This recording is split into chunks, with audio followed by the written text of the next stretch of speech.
रिठद गावाचा संपर्क तुटला, आडोळ नदीला पूर, तर पुलाची उंची वाढवणे गरजेचे। वाशिम जिल्ह्यातील रिसोड तालुक्यातील रिठद या गावात शासकीय कर्मचाऱ्यांची संख्या जास्त असल्याने आपल्या कर्तव्यावर जाण्यासाठी आडोळ नदीला पार करावे लागते। दरवर्षी हे प्रकार पावसाळ्यात घडतात, वारंवार पूर येतात, परंतु हे प्रश्न कायम असतात।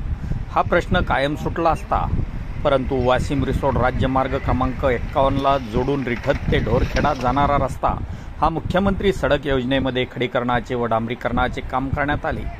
यामध्येच जर या पुलाची उंची वाढवण्यासंदर्भात किंवा नव्याने पूल करण्यासंदर्भात जर संबंधित अभियंत्याने व विभागाने विचार केला असता तर ही आज वेळ आली नसती। याचा मात्र दरवर्षीच वाढत चालला असून त्रास कर्मचाऱ्यांचा सर्वात जास्त त्रास होत आहे।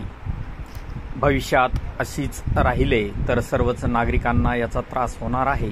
यामध्ये शाळेचे विद्यार्थी असो किंवा कामावर जाणारा मजूर वर्ग असो, या सर्व बाबीचा गांभीर्याने संबंधित विभागाने विचार करणे गरजेचे असून या पुलाचे नव्याने पूल बांधकाम होणे गरजेचे आहे, अशी मागणी गावातील कर्मचारी तथा शालेय विद्यार्थ्यांनी तसेच ग्रामस्थांनी नदीवरील पुलावर उपस्थित असताना आपल्या भावना व्यक्त केल्या आहेत। आपण पाहत आहात इंडियन न्यूज 24 साठी वृत्तनिवेदक विजय शिवगजेसह रिसोड तालुका प्रतिनिधी नारायणराव आरू पाटील।